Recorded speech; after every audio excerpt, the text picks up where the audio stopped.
Okay. Hello, everyone. Welcome to the Love Rising podcast. I am coming at you from Tahoe outside, so hopefully the sound quality is fine and good, and you can hear me and all of those things. But life. So let's introduce our amazing guest. We have Jenny Glick with us, and we are going to be talking about sex. One of those things that people don't like to talk about that much, or they find very uncomfortable to talk about. And I say this, and I feel like if people would talk about sex, money, and religion more, that we would have much more full lives. And those are three things that we don't talk about, that we kind of sweep under the rug, so to speak. So Jenny is actually, I have personal experience with her as a marriage therapist. So we'll just put that right out on the table. And that's why I invited her on, because I love the work I am doing and did with her. And so I think she's got a lot of knowledge, a lot of interesting, unique perspectives on this topic. And so I'm really excited to get into it with her. Kylee is not here, but she may be here for the second half of the podcast. So that'll be fun. Okay, so here's a bio on Jenny. Jenny is a middle-aged lady with some authority and knowing around relationships, sex, and living a life of meaning. She believes that your life is your ashram. Pay attention to the gurus that are around you and you will learn much. Some people care that she is a licensed marriage and family therapist and a certified sex therapist in Denver, Colorado. The older she gets, the less she cares about that stuff, though. So welcome, Jenny. Thank you. It's exciting to be here, Clara. Really fun to see you and see you in Tahoe. So yeah. So we always like to get started with our guests just by asking, what's your story? How did you get here? Okay. I will, and I want to say it's funny in your introduction when you said people don't want to talk about sex, and I find that people totally do. Whenever I'm at like a potluck, I was just at my husband's work party recently, and as soon as I say I'm a sex therapist, I have like 8 people around me who are like, oh, I have a question. People want to talk about sex. So my husband will say, why is it every time we go out in public, we end up talking about sex? And I'm like, I don't bring it up. I just say what I do. And people are hungry for it. They want to know, am I normal? Is this normal? Is my kid normal? Are we going to stay married? There's all this stuff that people are super hungry for. So yes. I think hungry for that's great. Yeah. Mm-hmm. And sometimes I think I got, the degree just to say I'm a sex therapist, because it's so fun in airplanes and, wherever I go. It's like, it's an immediate conversation starter for most people. All right. So your question was, what's my story? How did I get started? The brief version, because it's really not about me, this is about your listeners, but I actually have really sucked at marriage. I've been married for 18 years with my husband for 20. He was my rock climbing partner. So that's how we met. We were friends and we never dated. We were like, hey, we should get married. And I was like, okay. When I was 25, which is sort of ridiculous. But now, 20 years later, it was kind of brilliant because I married someone. Were you having sex with him? No. Okay. No. Okay. Crazy town. Wow. I mean, I had a lot of sex, but not with him. Yeah, no. Okay. So totally crazy. We were outside of Tucson and in this like bushwhack rock climbing in the middle of nowhere and trying to find this route. We're trad climbers. And he's like, you want to get married? And I said, sure. And that was that, like, so opposite of like the Hollywood love story. But I think how it has positioned me is that I have a bit of a unique perspective because I didn't have that like falling in love. I married somebody who we had a great time together and who was a great friend. Sort of our, one of my stories that I tell about when we first got together, when we were rock climbing partners, my vibrator broke.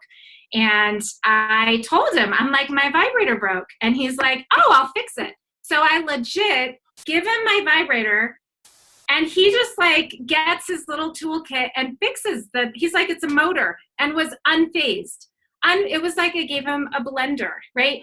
And I thought, wow, this is like marriage material, right? Like there was no freak out, no weirdness.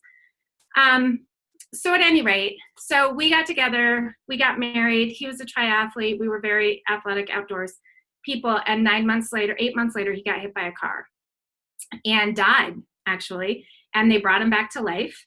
And they, the chaplain called me, and the chaplain, you don't want to be called by the hospital chaplain, right?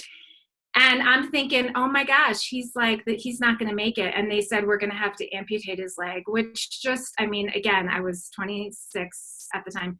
It was like, oh my gosh, like we're climbing partners. We ski, and so it really, and then there were a number of things after that where I realized the only thing I have control over is how I choose to show up, because life sort of took us, if we were like in a snow globe, and like shook the shit out of everything. It was like, this is not what was supposed to happen.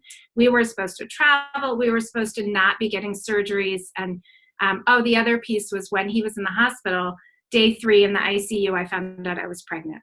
And so it's like everything exploded. And I think that, all of that positions me in an interesting way to work with people who are suffering, who feel stuck in their marriage, because we've been through a lot over 20 years.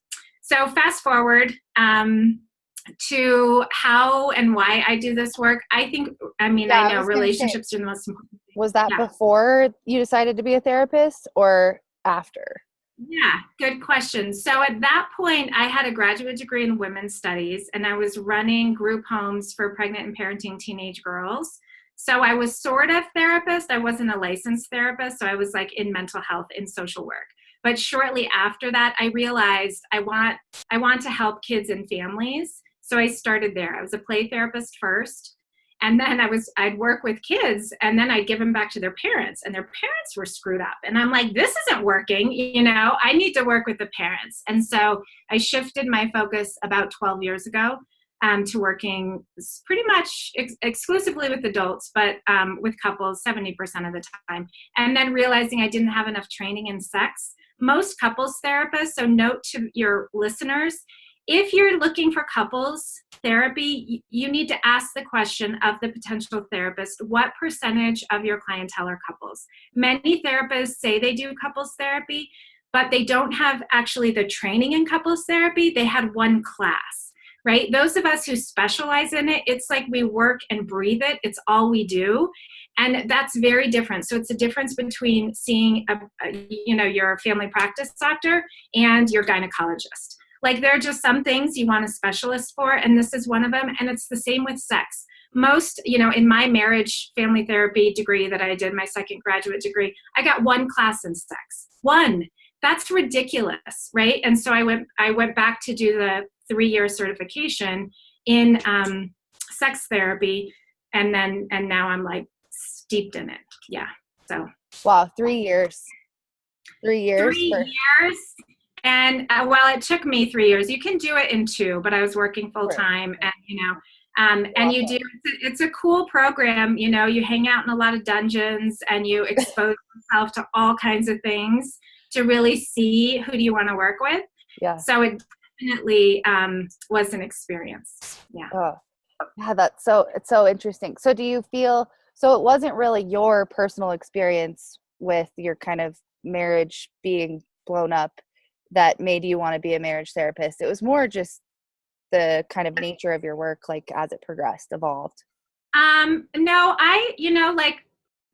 my first year of marriage, I was like, I don't really want to be doing this. This is not what I signed up for. Like, I don't want it. And it sounds terrible, like what a terrible thing. I was caretaking my husband in a wheelchair, I didn't want to do it. And I felt resentful that I wasn't being doted on, because I was pregnant, but nobody cared because he was a miracle, right? Because he survived, and they salvaged his leg, and, again, lots of surgeries and everything. But I had so much resentment, and I didn't know how to deal with that. And so it was super toxic to our marriage, and he had his stuff too, right? Yeah. And so living this, those first, I'd say 8 or 10 years were awful, like really awful. I was miserable. I was thinking about leaving constantly. I kept thinking, but he's a good guy. How do you leave a good guy? You know, it's not like he's an alcoholic or he beats me. We tried to go to couples counseling, you know, and it didn't work. And then I was like, what the fuck? Can I say fuck on your show? Like, how are these people not helpful? This is crazy town, right? So we're going to couples therapists who are like not helping us. My kid was diagnosed with a chronic illness when he was a toddler. So then we had that sort of shit show to deal with. And I was miserable. And, you know, we had, without going into detail, we had an experience with affairs. And had to do that recovery work, which was painful and excruciating. But again, it gave me a really unique glimpse when I work with my clients that I get it, you know, like I totally get it from a number of different perspectives. And we were, you know, we're two good people. We're level-headed people. We love each other, but I spent many years kind of hating him. Like, can I say that? What a terrible thing, right? Like, what a terrible thing. But I did, and I wasn't owning my shit. That was my work, was like, I needed to grow the fuck up, really. And so that's when I decided I want to help couples. So then I really focused in it, and now that's what I do. Yeah. So it's all, I mean, as life tends to be, it's all a mixture. Yeah. Motivations and variables. And so I would love to just hear in a condensed, I'm trying to see how to ask it in a condensed way, but kind of like from your experience as a couples therapist that may or may not specialize in sex. I mean, you have the training for it. Like, what's the kind of like sex timeline? Like from, you know, our listeners are probably around 30, like 20 to 30-ish. So like, you know, sex 30 years ago versus what people are struggling with now. Like, what's kind of the struggle with sex and how does that look throughout the years of, you know, modern history or even the last 50-ish years? Yeah, I think the unique moment that we're in right now and the 20s and 30-year-olds are feeling the brunt of it. Certainly my generation is as well, is this belief that sex should be what they say is spontaneous in a long-term relationship, that their life partner, committed partner, whether they're married or not, should be an amazing lover, their CFO, their co-parent, their adventure partner, like everything. And it's just not possible. And we live in a world where we think, and this is what I see the most, Clara, like this is good, but it could be amazing, you know, which is maybe good for your career or your house or like your ability to deadlift your body weight or whatever. But like, it's not fantastic for long-term committed partnership because we're all human, right? And so there are going to be some places where our partners are not going to be amazing. And in our domesticated, you know, committed relationships, sex gets boring, right? And so I see that a lot. Women, you know, I think it's the number one complaint in long-term relationship. And so your listeners know 78% of people in committed long-term relationship are unhappy with their sex life. 78%. It's huge, right?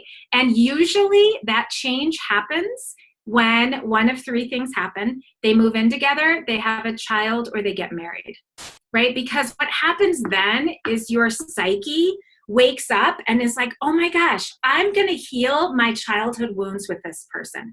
So now I'm going to start projecting all of my crap onto this person.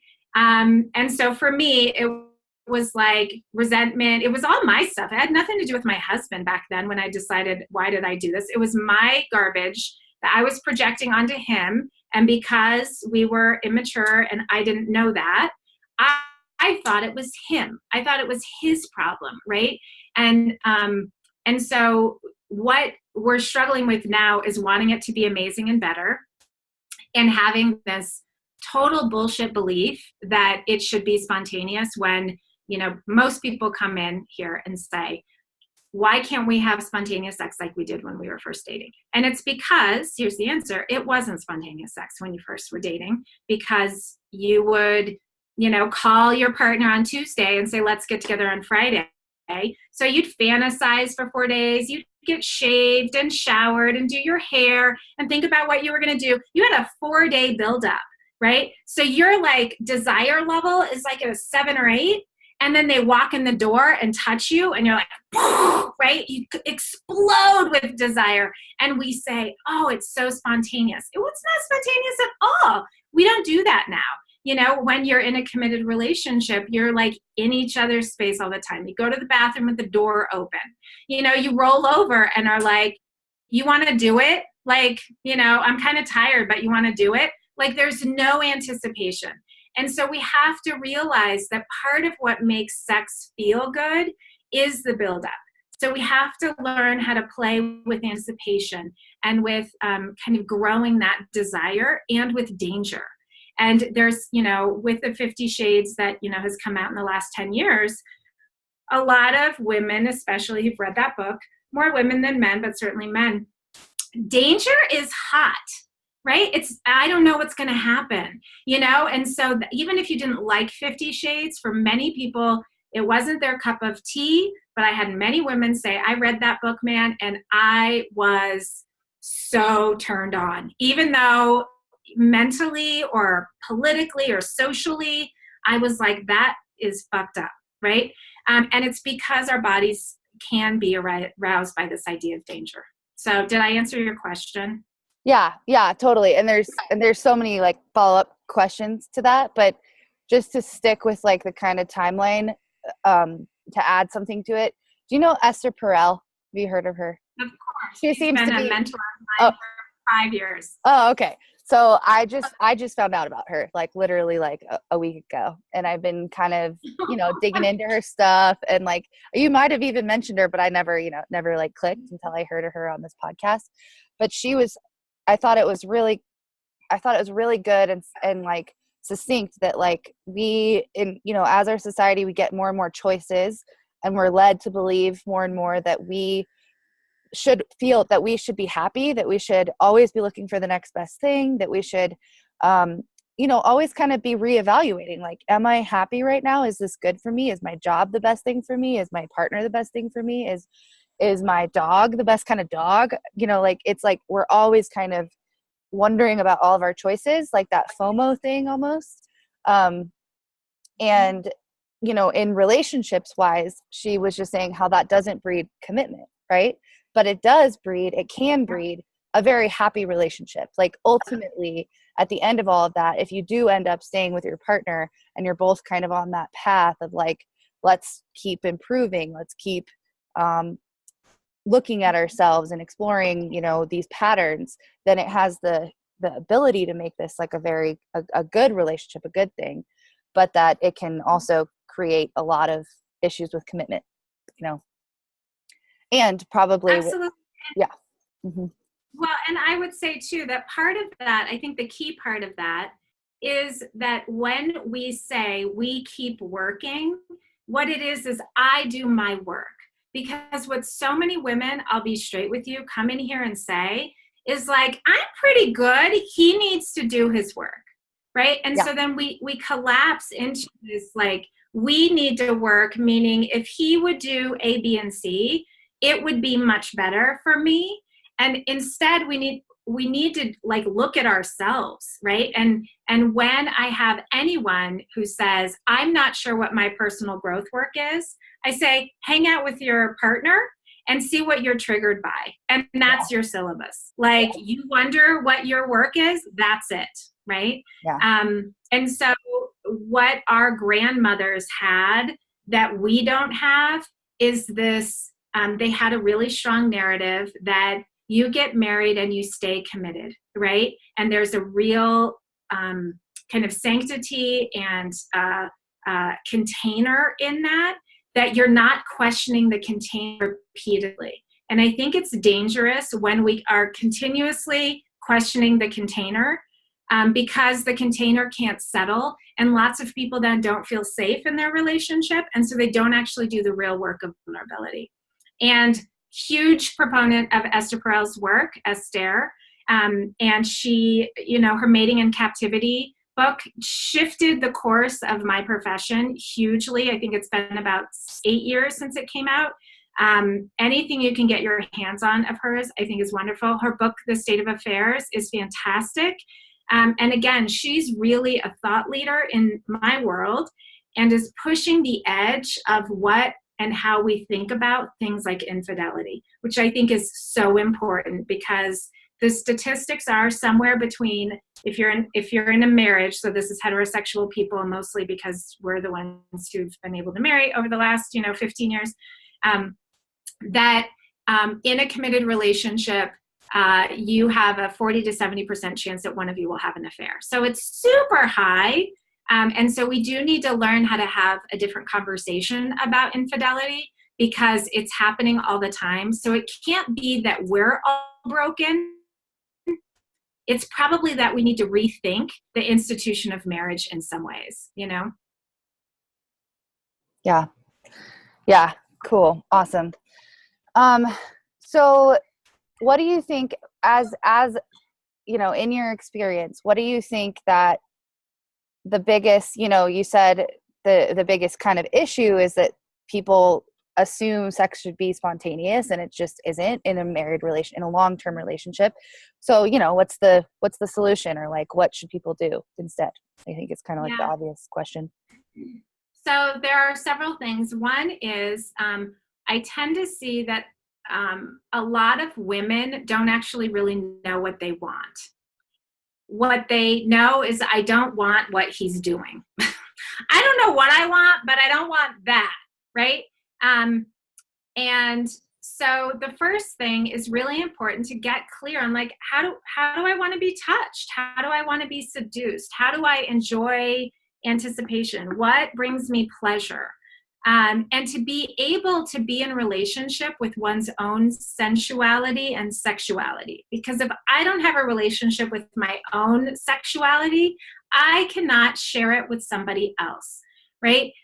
What I do is I park my sexuality in bed with my partner and expect him to jumpstart the car that's been in the garage for 2 weeks.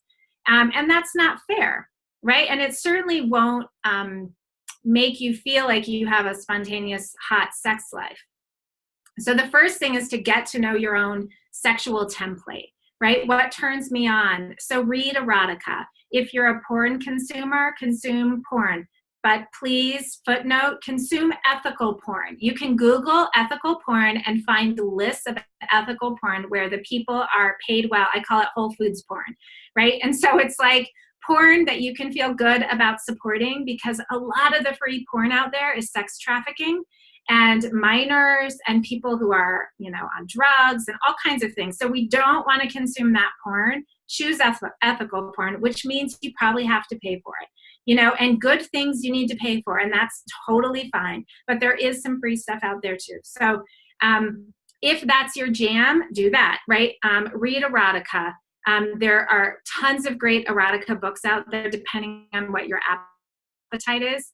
Fantasize. Look, really pay attention to what's the fantasy. Is it flirting with the barista at Starbucks? Is it a fantasy about a gang situation with multiple people, a group situation?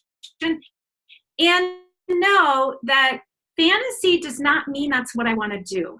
It means it is in my thoughts and it turns me on, right? One of the things that Esther Perel says famously is, the thing that I want between the sheets is the thing that I protest in the streets.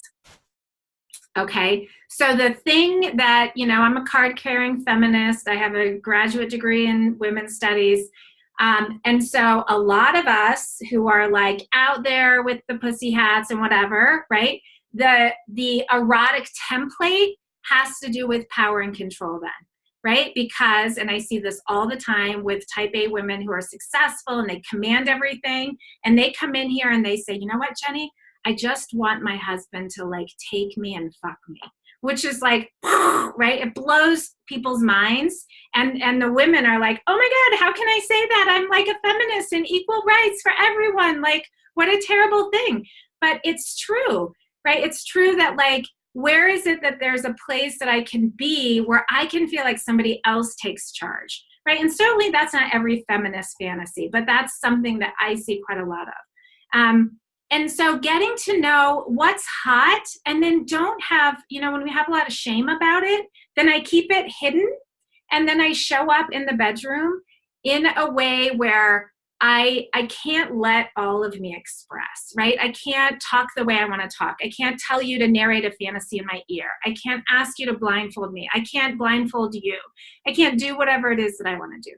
So you have to know your own sexuality. The other thing I hear, mostly from women, men, I've never heard a man say this.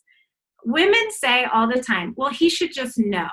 He should just know what I like. He should just know how to, it doesn't count if I have to tell him to do it.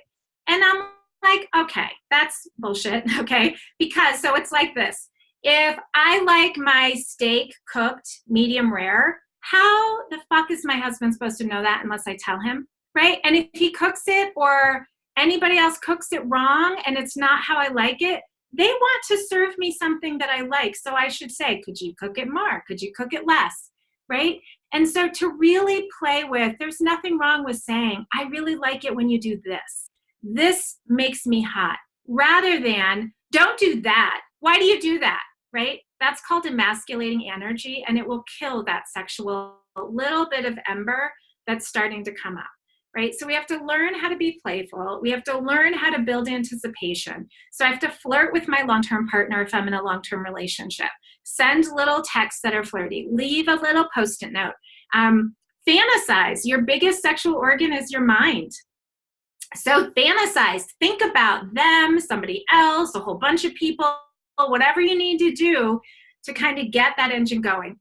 It is good and responsible when you're in a sexual relationship to get your sexual arousal desire up to like a 7 or 8 before you get into bed, right? It is unfair for me to park my cold body at a 0 in bed and expect my partner to like do it for me, right? It's selfish.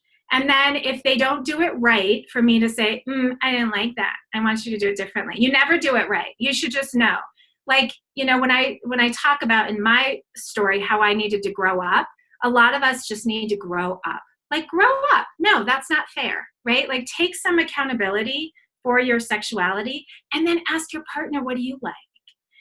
What turns you on? Besides sort of the usual things that you do, what else? So those are the places I think to start. So maybe that was like 6 or 8 different things people could start doing. Yeah, no, that's great. That's great. And I think it speaks a lot to something that I think a lot, I know personally, like I just stopped sexually maturing at like 13.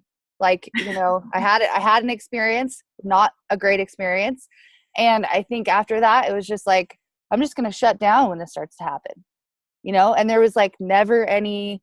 So like now I'm trying to figure out at 30, what do I like? What do I even want? Like, how do I even be a subject in this game? Like, not just like this object that just like doesn't know. It's like, that's really what it is. It's like the difference between an object and a subject. It was like, I was just an object. And yeah, sometimes, it wasn't like sex was awful all the time. It was like, yeah, it was good. It was nice. It was fine. I liked it. It wasn't like terrible, but it wasn't like I was actually like playing in the game. Like, it was like my game too. Like, I was an equal player in the game until I'm much older. And so I think I see that a lot talking to my friends, that it's like our sexual, like our they talk about that with emotional maturity, right? It's like some kid got angry when he was 6 and his dad said, you can't throw a tantrum. And so they just never knew how to process anger until they get older, and they have to learn. And it's kind of the same, I think, in our sex lives, with my, kind of, at least my friends and the people I talk to, it seems to be like, that's part of the issue. It's a huge part of the issue. And I'm so glad that you said that, because that most women, even your generation, are raised to be sexual objects. And so then to shift that to be the subject of sexuality is really a challenge. And it is that developmental next step. But unfortunately, we're still given a very narrow template of what's okay. It is really this Madonna horror thing. And so to know, you know what, I want you to lick me like this as a woman, and to say that feels very different than a man saying, I want you to suck my cock, right? Oh, perfect entry potentially there, right? Yeah. So men will say that all the time, you know, and it's not something that they feel self-conscious about. Women to say, I want you to go down, I want you to lick my clit. Like, how many women have you ever heard say that? And then women, we have all this other layer of like, wait, am I clean? Did I take a shower? I don't know. He might think it looks weird, right? And labioplasties, so you know, having surgery on your labia to make it tidier is the fastest growing surgical procedure that's happening right now, which like kills me, right? Because I think, how is it even possible that here's another part of our bodies that that's being commandeered by culture, that it's like not enough, right? And again, it's because of porn. A lot of it has to do with porn, not because of porn, but because we're seeing labia way more than we've ever seen. You know, in my generation, it was like Playboy and you barely saw labia, you know? And so now we're seeing it up and close and personal. And then girls, and most of the women who are having the surgery are in their early 20s. And they're saying, my labia is too big, it's too dark, it needs to be trimmed, right? And so they trim it down. So, yeah. Oh, yeah, that's alarming that's the number one growing surgery, plastic surgery. So yeah. Welcome, Kylee.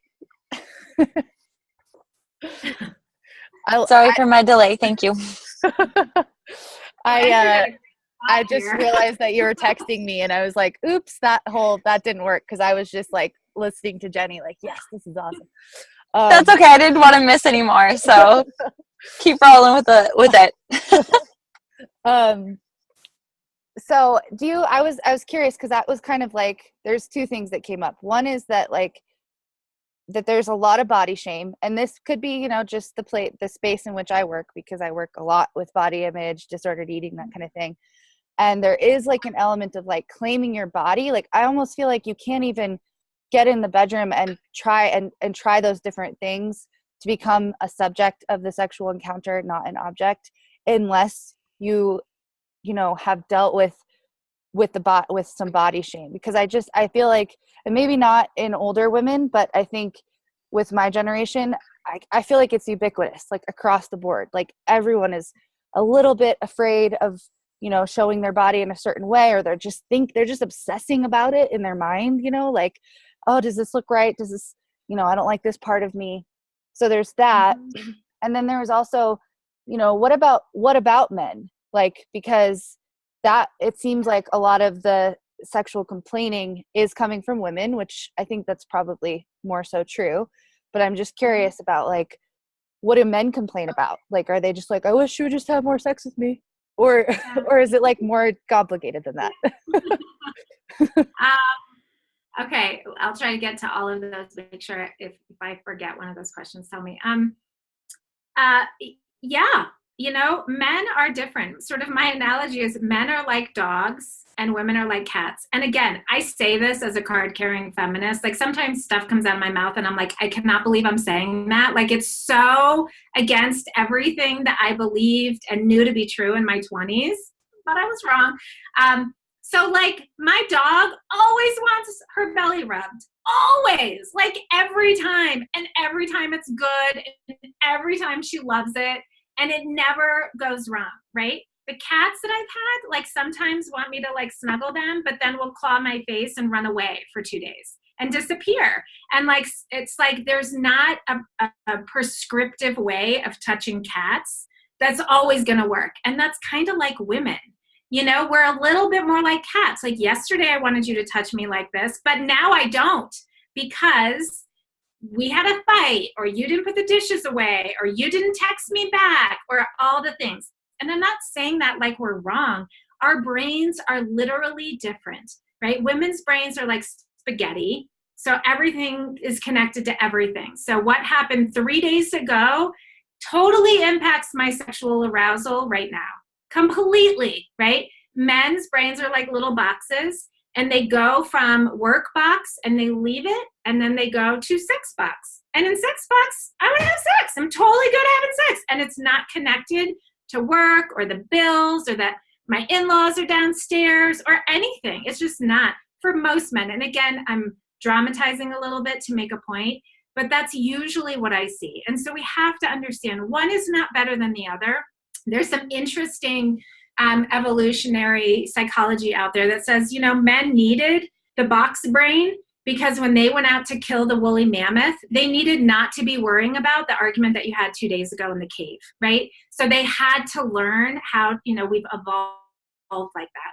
Women, because they were in the cave, making the soup, taking care of the kids, doing all this stuff, needed to evolve to be connected, right? I don't know if that's true or not, but it certainly makes sense to me.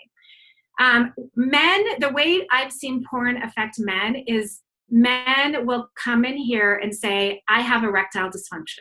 I'll say, okay, so tell me what happens, So there are standard questions that we ask about how do you get an erection? How long do you maintain an erection? And men will say, well, I can only keep an erection for like 6 minutes. And I'm like, well, you don't have erectile dysfunction, right? What we're looking at is an erection less than like 90 seconds or 2 minutes. Like that's in erectile dysfunction land. You wouldn't know that to look at porn, right? Because we have big, hard cocks for hours, right? And that's just not how most men's bodies function, right? So I see that a lot in terms of like physical complaints almost. It's like more of a... physical complaints and anxiety. This is the other thing that's so important. Like stress and anxiety absolutely will kill an erection, just like it kills, getting aroused for a woman. It's the same thing. And we live in a world where we're fully turned on all the time. And there's so much stress. And so then I'm not going to have the kind of erection that I want in the time that I want. And we can't command, just like women, we can't command our vaginas to get wet. Like it just doesn't happen. A man cannot command to have an erection. I can't make it happen, right? I can think about it. I can set myself up for it. But man, if I'm not getting hard, I'm not getting hard. Like it's just not happening. And then there's, the couple dynamic of maybe then the woman feels bad about her body. Like you're not turned on by me. And if she has body shame, she goes down that rabbit hole. And as soon as a man doesn't get an erection the way that he wants, and then if a woman responds in a negative way, now the anxiety goes through the roof, and now we do have erectile dysfunction issues, right? Because we've paired a stimulus, right, with this emotion, and now, oh my gosh, what if I don't get an erection again? Right? And so now we have a problem, but it's not a physical problem. Look, I'm like a physical problem. It's a problem with our mind and what we're focusing on and the anxiety that we have, right? So we have to like untangle those things. The other thing that I think women don't always get is that men in our culture, by and large, don't have the kind of physical and emotional connections with friends the way that women do, right? We're raised as little girls and we do each other's hair and we hold hands and we snuggle with each other, even as grown women, right? Like I'll be with my best friend and we're like laying on top of each other on the couch, right? My husband doesn't do that with his best friend, right? They go cycling, right? Like it's very different. And so women get their touch needs met by children, by girlfriends, by sisters, in a whole lot of other ways. Even in yoga, like my yoga teacher will touch me pretty readily, right? To like correct. So in these really small ways and big ways, we get our touch needs met constantly, many of us. Men don't. And so men are trying to get their emotional and their touch needs met. And the only way in our culture they're given to do that predominantly is through sex. And so when men come to their lovers, their wives, partners, whatever, and are initiating sex, what they're asking for usually is, I want to feel physically close to someone. And men say this all the time. I feel connected when we have sex. When we're not having sex, I don't feel connected. And women are like, I feel connected when we're emotionally connected. And I'm not emotionally connected with you, so you're not having sex. So that's like the typical thing, right? And we have to learn, like, kind of get out of our own way and say, oh, okay, so how do I start emotionally connecting to him more? Stop being so fucking critical. Lots of women are super critical of nice guys. And I'm not talking about abusive men. I'm not talking about narcissistic men who are self-centered. I'm not talking about those guys. Those guys are different, right? The men I'm talking about, most women who I work with, are married to really nice guys. Like, not perfect guys, but really nice guys, right? So we have to get the mental chatter out of our mind so that we can learn how to connect with them emotionally and then start building, kind of a super highway of connection emotionally and physically so we can both get our needs met. So I had a couple of things come up, and I think something common probably, and you kind of touched on it, but a lot, yes, our mind, we're constantly stimulated. Our minds are constantly running, whether in an intimate moment, whether it be, does my body look okay? Is this position okay? Is my double chin coming out? Or like anyone, or even thinking about, I have to get this done. And I feel like that really pulls us out of the possibility of orgasming. So maybe you could touch on that. And because I think I'm probably not alone here to say that I've experienced that. Probably a lot of women have experienced that, where you kind of been caught in that moment of, I'm not present at all. And because of that, it's, causing a disconnect in our intimacy. And then also, I would be interested to hear about, you talk about men, sex being one of the predominant ways for them to experience touch. But if touch isn't their love language, like, how does that kind of play out? And are those men still, I don't know where I'm going with that question, but I would be curious to know if you're still hearing that from men who their love language isn't touch. Okay, it's such a great point. A lot of women don't orgasm. And there's an interesting function that needs to happen in order for anyone, a man or a woman, to orgasm. And in the moments prior to orgasm, so it's orgasmic inevitability, right? In those like seconds before, we have to become totally self-centered, right? It has to totally be about our pleasure, right? And how men's bodies work a little different than women's well, a lot different actually. Men, when they get close to orgasmic inevitability, their mother could walk in the room and they're still gonna climax. Like, it does not matter. The baby's crying, somebody walks in, and they're like, I'm going, because they literally cannot stop it, right? Once they cross that threshold. Women, we are not like this, and this is biological. Women, if in those moments pre-orgasm, if I cannot turn the focus totally into me, and you make a beautiful point that because we're trained to be the object of sexuality, it's like, does my butt look big? Is my belly fat hanging out? Do my boobs, whatever? Like, if we're thinking about all of that, I cannot be completely self-focused on my pleasure. If my phone buzzes, if the kid cries, if I hear something outside, right? And so then I'm not going to have an orgasm, right? And so our culture totally sets us up to not have that experience. And then here's the effect that has, is that then the experience isn't like great, or isn't maybe what I wanted. And then my appetite for it starts becoming diminished. So when I talk about sex, I often use the word appetite. Like, some of us have a high appetite for Brussels sprouts, and some of us don't care for Brussels sprouts. Some people have a high appetite for anal sex. Some people don't care for it. And so when you think about it in terms of appetite, like, it's totally fine. Like, whatever, some people want oral sex and some people don't. Who cares, right? But if every time I try Brussels sprouts, I don't have that rush of positive emotion, I'm probably not going to want Brussels sprouts very often. Right? And it's the same with if I'm having intercourse, and if he has an orgasm, and if I'm not having an orgasm, and if I start feeling really self-conscious, and if I feel anxious, and if I feel worried, and oh my gosh, another time that I didn't have an orgasm, or we need to use way more lube, like lube, please ladies, get lube. Get really good lube. I can talk to you about good lube, but really, really important. Lube is important, and it's a good thing to always have. I don't care if you're 20 or 30 and you think you don't need it, keep it in your nightstand. It's a good thing to have. But it starts, our mind starts getting involved, and you're 100% right. As soon as our mind gets involved, I'm completely lost from the moment, right? And I'm not there, and I'm not present, and I'm not allowing myself to have this very primal experience with my lover or with somebody who I picked up in the bar, whatever it is, right? And I can't go there. So yeah, the mind is not our friend in some ways when we start going down crazy train. Did I get an orgasm? Another really good resource is omgyes.com. It's a very tasteful website. Again, you pay for it because good, ethical, sex sites you're going to pay for.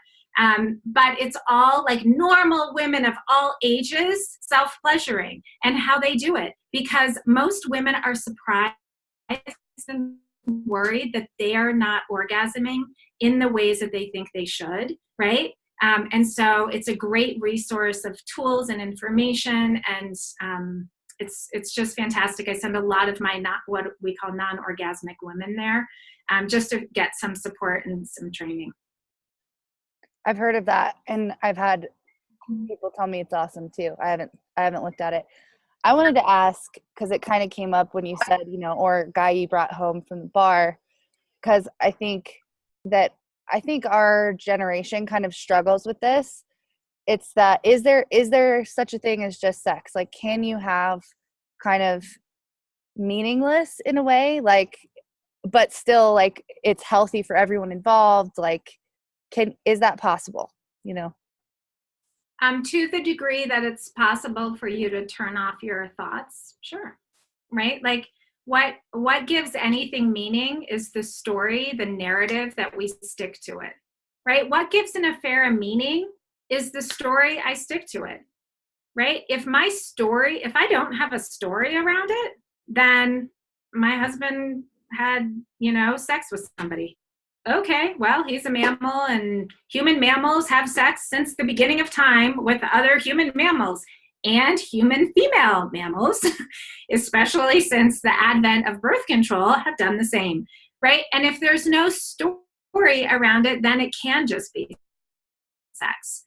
I think one of the best things anyone can do is start noticing the total bullshit narrative that's constantly running in your head. It is not your friend, and it's not true. What it says, it's not true. It's like this totally evil stepmother sitting there saying, your butt's fat, he doesn't want you, he lost his erection, there's something wrong with you, your pussy smells, whatever. It's like, wah, wah, wah, right?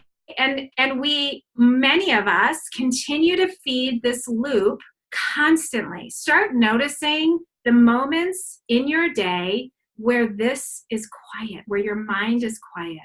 Most of us have like virtually none, which means we're constantly feeding ourselves mental junk food.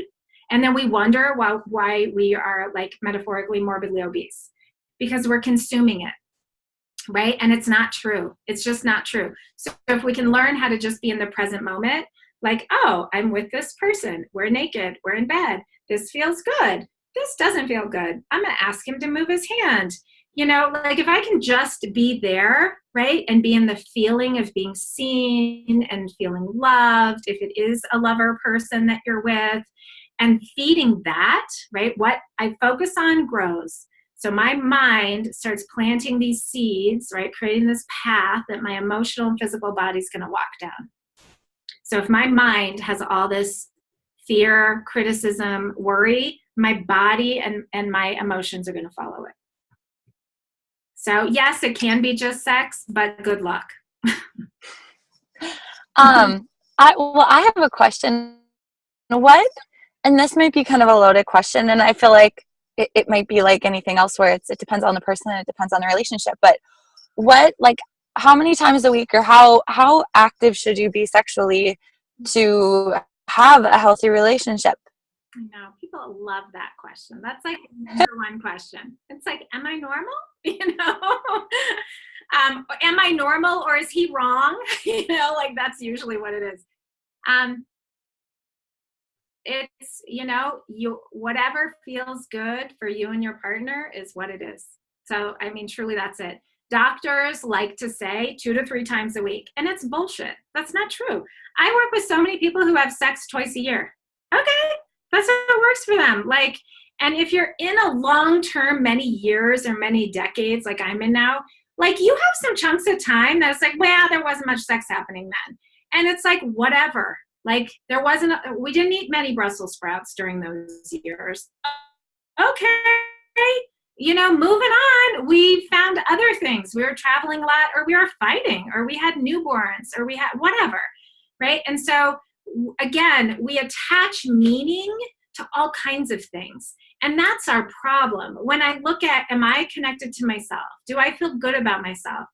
Am I connected to my partner? Do I feel good about my partner? Do they feel good about us, about me? Then great, So maybe you're having sex 3 times a day. Maybe you're having it twice a week. I don't know what is, the best for you. It's really all over the board. And I have to say, many people are not having sex at all. And it's really normal. It's very troubling. And we get really like, oh my God, I haven't had sex for 3 months. And I mean, I work with people who haven't had sex for 10 years. Okay. So a very long time. And one partner is perfectly happy with that, and the other partner is perfectly not happy with that. So you can imagine the conflict that comes. The problem is when we don't talk about it. So we need to be constantly checking in, just like we do around other things, around if we live together, home improvements. Are you going to mow the lawn today, or am I going to mow the lawn today? Like, we just need to learn how to have a conversation. What I tend to see is we don't have a conversation, and then we have all of these expectations around it, which actually brings me to a point that I think is important. Something I've learned from my gay clients and colleagues and friends, gay men, I would say more specifically, gay men are in this really cool and unique situation where they have to negotiate sex because they don't have this really typical penis-vagina thing, insert tab A into slot B, like heterosexual people have, right? So gay men come to an encounter and they're like, so what are you into? Like, what, because they have to like figure it out and say, I want A, B, and C. Oh, well, I don't want C, but I'll do A and B. And what about D? So there's a constant negotiation in general. And again, I'm speaking really in generalities here. I know that there are outliers and, this is a bell curve. But it allows them to ask for what they want, be really clear, and to talk about it, right? And I think that the detriment of being in a heterosexual relationship is there's so much expectation about how much we have sex, about what's normal, that, well, I worked to kind of get you, woman, and now I have you, and I shouldn't have to work for it. If I want to have sex on a Wednesday night, let's just do it. Like, I don't need to like woo you, like it's Wednesday. There's nothing good on TV. Let's do it, And there's not that like comparable sort of negotiation or what are you into? And I think that we could learn something from our gay friends and from the BDSM community. And I'll just sort of plant that for different reasons because of how there's some explicit negotiating and consent and crafting a sexual encounter that's mutually satisfying. I'm so glad you brought that up. I think that conversation is such an important piece, and we kind of started talking about it a little bit yesterday. We had a kickoff call, and Clara was talking about a practice that couples can do where you ask how you want to be touched. And I think it's so it's so good. I mean, I just love that idea of course, I can ask for the things that I prefer. My husband can ask for the things that he prefer. And I think that this is like such a good prompt for anyone in a relationship or not in a relationship to be open and honest and confident in what they're asking for. Yeah, and so what your listeners can do with their partner is make a list of all the things you're interested in, right? So I make my list of 25 things, like handcuffs, being spanked, some shaving my husband's face, whatever my things are, right? So making a list, have my partner make the list too. And then we come together and we have 2 lists and we make a master list of always, sometimes, not ever, maybe, right? So like always, I'll shave your legs or brush your hair or give you a massage. You know, like that's pretty much always on the menu. Sometimes I'll do spanking or tying up or whatever, anal sex or whatever my things are. And then I don't know about like blood play might be on the never page. Or for some women or men, it's oral sex. Like I don't ever want to do that. Or at least not now. We might revisit it. But it's a great way to have like a menu. Again, like what's your appetite? We all have different appetites. You know, some of us can eat sushi every day. That's a terrible metaphor, and some of us like, you know, like never want it. So it's fine. But it's like getting clear about it and not taking it personally. Because when we take it personally, we stick a narrative to something and then we give it a whole lot of meaning and then it's supercharged. And then our mind starts feeding that superchargedness, and then it becomes a huge problem, right? So at any rate, we could talk about this for hours. Yeah. I think that's, you know, I think that was like what I said when I started off, and I was like, I don't think people talk about this enough. I think it's more like, and what I'm seeing, and also like, yeah, the people don't talk about it with each other enough. Like, I think that's the most struggle when I talk to my friends and clients. It's that like, it never gets brought up. It's like, I'm sitting over here obsessing over, am I normal? Is this normal? I should this, I should that. And then my partner's over here probably doing the same thing, but we're never talking about it. And that's where I think there's like this huge opportunity for like, not only just connection and closeness and satisfaction, also just like good sex. Like, what is that actually? Absolutely. Yeah. So I encourage couples. So a really good book for your listeners too, if they're mostly younger, you know, females, is Emily Nagoski's Come As You Are, which is a fantastic, oh my God, if I had this book when I was, you know, younger, would have changed my life. It's a wonderful, wonderful book for normalizing. So find sex books like this and have a book club with your partner and talk about it. Right? Because part of it is that a lot of men, for me, that I'm not satisfying my, you know, female partner. So then they get defended, right? And the defense is just fear. Like, oh, honey, we're fine, you know, but it's like we have to learn these skills. And so to know when you're in that, you know, conversation, and if it feels like a tug of war, it means that you're regressing and you're not using like more up-leveled, like what I call 2.0 marriage sort of tools. You've fallen into this 1.0 relationship thing where it's like, I feel wrong or bad, or you always or never, you know, it's that shit. And you got to like stop, drop, and roll and get some help and support, not because you're broken, you're normal, but just you need a little bit of support to get some tools to have more effective conversations. So this is a fantastic book, Emily Nagoski. Everything she's doing right now is relevant. She's like 30, hip, cool, talks about things in really relevant ways. So check her out. Okay. I love that. I'm excited too. Yeah, I'm going to read it for sure. Okay. Thank you so much, Jenny. I know you have a client right now. We'll definitely have you back on. I'll email you some stuff. We have our membership site that's going on right now. It's all about relationships. And I have a feeling there's going to be a lot of questions that come up. And so I'm going to maybe put out some feelers for them and see what we get back. And maybe give you some more questions that maybe you could answer for us or do a little video or something. But this was awesome. Thank you so much. Yeah. Great to see you. Thank you, so Jenny. much. Enjoy. Get out there and talk about sex. Yeah. Okay. Bye.